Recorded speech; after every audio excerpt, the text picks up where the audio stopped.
All right, welcome to the She Force Show. I'm Amy Carlson, and I'm delighted to have my guest here today, Kim Parkinson. Welcome. Hi, thank you for having me. Oh, so happy that you're here. Um, First of all, Kim, tell us about your business. I am actually a podcast producer and strategist. So you record and we take care of everything else. So that is it summed up in a nutshell. Wow, and that sounds nice and easy. Yeah, Yes. exactly. So you just do these interviews and then we take them and we take out your ums, your ahs, anything kind of lip smacking, or if the guest was flubbing over some noises or an answer, we remove that and add your music, your intro, your outro, any ads, and then write your show notes and publish it. So we do all of that. All Wow. of that. Yeah. Wow. So basically, there's no excuses. No. Yeah. Yep. If you're chatty, there's no excuses. That's for sure. I love it. So how did you get into this? What led you to doing this for work? Sure. So interesting. I have a little bit of an avenue for this as far as my husband is a musician. So he's been in a rock band our entire lives together. We met when I was 16. He was in my backyard playing his guitar at a Halloween party. You've So been when I together ever say since. exactly. Yeah. When I say that, we're seriously. So, and we've always had what they call DAWs, which is the audio wave file editing programs. And we've always had a DAW in the house, and we've always had microphones and all the other stuff. As a matter of fact, he's going to be putting his guitars up behind me very soon because he wants it to be aesthetically pleasing. And he has just loved it. So when the pandemic hit, I had really disliked the corporate job that I had taken on after I'd closed my craft store. So I'd owned the craft store, then I took on this corporate job, really didn't care for it, and was going over my resume about different things that I had done. And one of them was I had been during the craft store, I had been a TV producer, an executive producer on my own TV show. And I thought, okay, how can I wrap this in? And my husband's like, hey, what about this? And I was like, I have been an Audible fan. If you know what Audible is, I've been an Audible fan since before Audible was with Amazon. And so I have been listening to audiobooks and podcasts forever. And I thought, yep, I'm going to learn how to do that. That's what I want to do. And I love it. I love it. So, You. Yeah. And another confirmation, affirmation for anybody who's thinking like, oh, is it too late for me to start something new, something different, learn something new? Um, Good for you. yeah. Yeah. I'm not ashamed to tell you, or not afraid to tell you either. I was 45 when I started this business. So, and I had already owned a craft store. So I had already owned a different business and my children were grown. My children are grown. My youngest will be 20 in a couple of weeks. So yeah, they're old. But you're not. I'm not. No, of course not. Oh, that's great. So, a couple of the things that I love to talk about on the show are Hmm. confidence and creativity. So, when you are working with other people, they come to you, maybe they come to you with an idea, maybe they don't even have a podcast yet, Hmm. come to you with an idea. How do you utilize, I can only imagine, how you utilize creativity in the creative process to work with people through these different strategizing, I'm guessing is and then and how it's also creativity is played into your life in this business. Yeah. Okay, so when I am telling someone to strategize about what it is that they want to talk about, so they come to me and they say, I'd love to start a podcast. I have this business, but I'm not sure what I'm going to talk about, or I'm not sure how to fold this into the business. My first topic that I always do tell them is that they need to write down about 10 ideas on their business that they can talk about. So if somebody was to ask them, at lunch, Panera, Dunks, wherever they go, and they're like, "Hey, what do you do? Oh, how are you? What are you doing right now?" What would you tell them? And is there 10 different topics of what you would tell them? So if you are, say, even, you know, a life coach, what type of a life coach? Who exactly is your niche? Who are you reaching to? And then all of the different things, like, are you helping them with a problem? Are you helping them with their weight? Are you helping them with their finances, their business? And then kind of dive into those different avenues of where those are and just write them all down. It doesn't matter if you are going to talk about it or not going to talk about it. Just do what some actually, a coach told me this years ago, and I love this term, so I'm going to mention it here: river writing. So Oh, you just sit with your thoughts and a notebook and a pen, pencil, and then you just write and you just let the ideas flow out of you and onto the paper. And it's just exactly like that, flow like a river, mhm. river writing. And I think that's so beautiful, isn't it? Yes. So you just come up with these topics, and then I bet if you look at each of those topics, you could probably break them up even more into tinier segments. And then you go from maybe 10 topics to maybe 20 topics. And once you've got those in place, and say you've done 3 or 4 episodes, that's when your brain starts saying, you know what?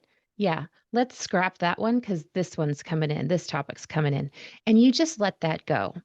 And this is where the creativity comes in, Yeah. right? So, as I mentioned, I owned a craft store. And this is the thing I used to tell people all the time: it doesn't have to be perfect. Every art is your art. But the important thing is creativity is like a muscle. You need to use it on a consistent basis, or it's going to feel clunky and it's not going to work. You might have an ache or whatever it might be, right? But if you are consistently every day just taking a pencil even and shading in a circle, that creativity is going to start blossoming and blooming. And then you're going to be, oh, that circle needs some shadows too. Oh, that circle needs a vase next to it. Oh, that vase needs some flowers. And you will just naturally start to grow that creativity more and more. So in podcasting, as I said, once you come up with those first couple of topics and you start talking about it, it's exactly like that creativity, exactly like that muscle. It's like it needs to just be blossomed and bloomed. It just needs to be nurtured a little bit in order for it to grow and really come into being, into something that will be amazing. So, yeah. I love that process and the river writing. Thanks for sharing Yeah. that. Yeah. I Yes. love it. Yes. So I imagine that sparks your own creativity as you're encouraging other people in their Yeah. creativity. And then, with in the day to day of your business, how do you find your creative muscles being worked? Yeah. So I like to do a couple of different things. One is nature. I love nature. I will go outside. I am, if you don't see my shirt, I'm a chicken mama. So I will just go out there and I will watch them. And now we only have hens, we don't have any roosters, and they are fascinating. The dynamic between them, who's the top hen for the day, the week. And so that creativity, just that little bit too, and how they, this is going to be really abstract, but how they scratch the ground, where you cannot have a pile in front of a chicken. They will always make it flat. So it's just amazing to see how that turns out. And in nature, is where you see the most beautiful artwork as far as the direction of a tree limb or where there might be some fallen leaves and how they get piled up and how the wind has moved it.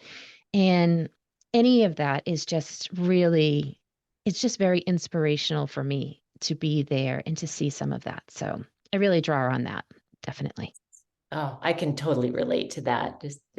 It's instantly inspiring, isn't it? It Nature. is. It is. Yeah, absolutely. Yes. So, how about I'm sure you come across this a lot with confidence and your own experience in starting a new business Mhm.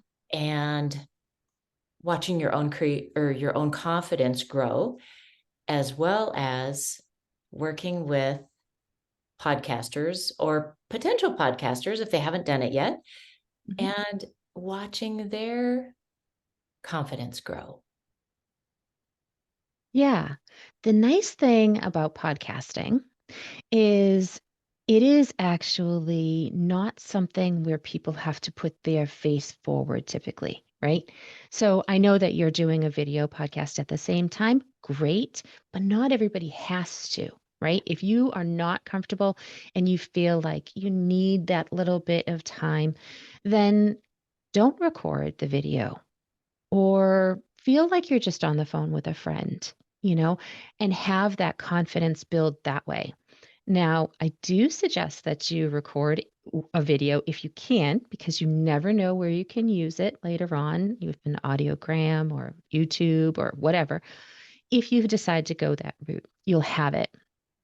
But if you're like, I cannot, I'm absolutely scared to do that, then there's nothing wrong with just sitting in a room by yourself and recording. And the beauty of it is, I'm going to even go one step further for those people that are really self conscious. You can actually create a podcast, put it out there on the airwaves under an assumed name. You don't even have to tell anybody it's yours. Yeah. You could just be like, I am sharing my friend's podcast and this is what it is. And unless they know your voice, Yeah. which in my case, I don't think that would fly far.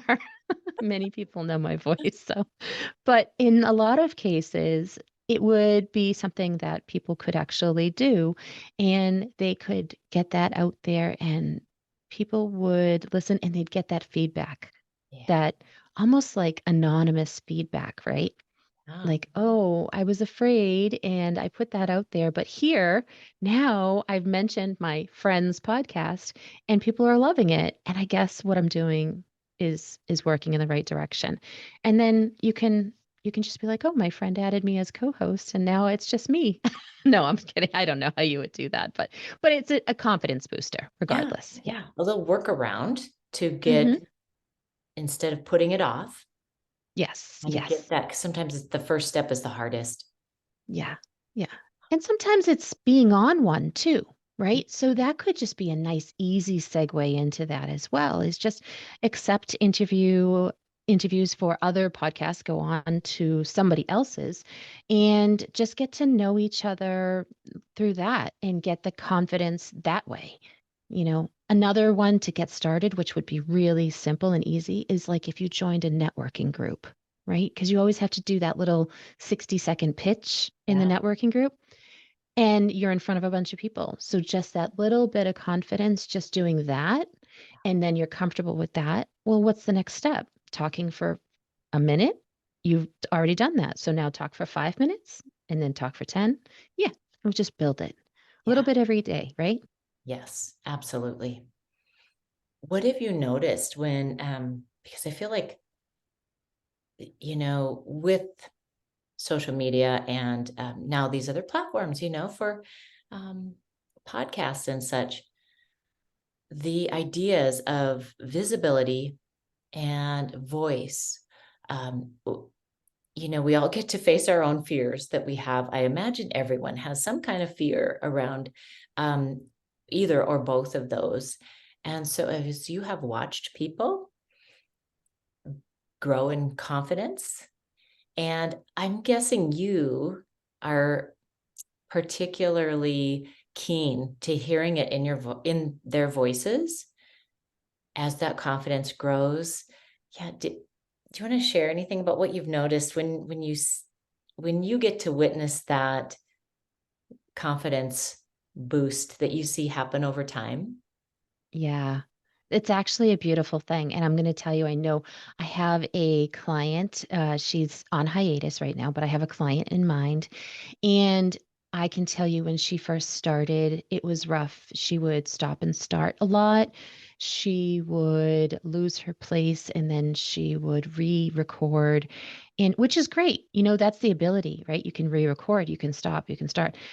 But I can tell you that as she became more and more confident in what she was doing, the recordings were smoother. The recordings were more relaxed. You could hear it in her voice that she knew what she was talking about. And so it was just an easy flow of conversation rather than, can you record that again? Can we do that again? Instead of that, it would just be much more smooth, even flow. You can just tell. You can absolutely tell. Just like you can tell if somebody is reading off of like a teleprompter or reading off of a script. It's not one of my things. Absolutely, you should have an outline, but a script where you're reading word for word, unless you are a professional audiobook reader, you're going to sound like you're reading a book. So, yeah. Yeah, that makes sense. Well, these are great tips. Um, and so as you are, so is this year 3 for you in your business? Yes. Yep. As a Okay. matter of fact, June 2nd will be the third year. Yeah, absolutely. Congratulations. Thank you. And over time, it's inevitable that as we're growing, new ideas happen, or we see opportunities, or to either scale or to simplify. Mhm. And so over time, where are you at in the process right now? And what do you see next for yourself in your business and personally? Sure. So I can tell you in the business side, I have been kind of gaining for or goaling for or moving towards, how's that? Moving towards, I've been moving towards the agency model. Okay. So I hired on an editor. So I do right now editing. I do all of the production editing, write show notes. I do all of that. But, I was getting more clients and I wanted not to have to work bell to bell. Yeah. So I hired an editor and he works for me on a part-time basis doing occasional editing jobs. And I hired a woman to help me with show notes. And she does an amazing job. So she does not everybody's, not all my clients' show notes, but she has one particular client that she does, and she knocks it out of the park. So she gets hers every time. And I hired a VA to help me because I needed support.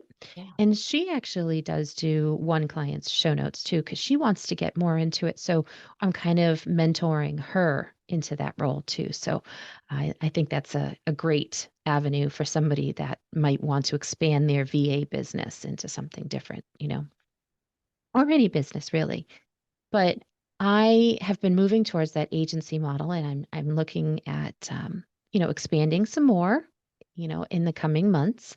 And I'm looking forward to having a team and maybe not doing quite as much of the in the weeds, day-to-day editing and all of that. Not that I don't love it. I do love it, but I'd like to be the one doing the networking and the sales calls and things too. So there's a fine balance there when you own a business of being able to do it all, right? And I still have to do those Instagram reels. And I think personally, I am, let's see, at the end of the summer, both of my boys, I say boys, although they're both men, will be in college and not living at home. For the first time ever, my husband and I will be empty nesters. I know. So it'll be very interesting to see what happens. I won't have to do the dishes as much, so I will get some time back in my life. It won't be as much laundry to do. Again, more time back. So I'm looking forward to that. Looking forward to maybe doing some kayaking and getting out and just doing some other things that right now, not that the dishes take up that much time, but right now, I want to spend as much time as I can with them since Yeah. they're home. So, Yes. yeah. Well, and I think you really hit on a point there too about, I'm thinking about this for myself because I'm getting about to that point with my boys too. And so as you're talking about your business expanding and Mm-hmm. taking on a team, at the same time that some of the home responsibilities are shifting a little bit.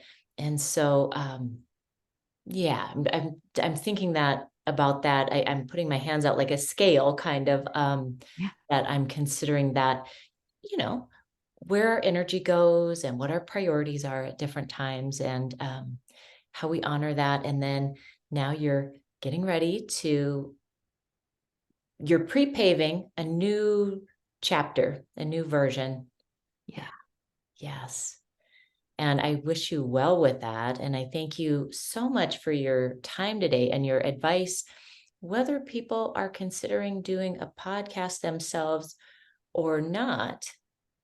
The tips that you gave today, I think, could be valuable in any area of life.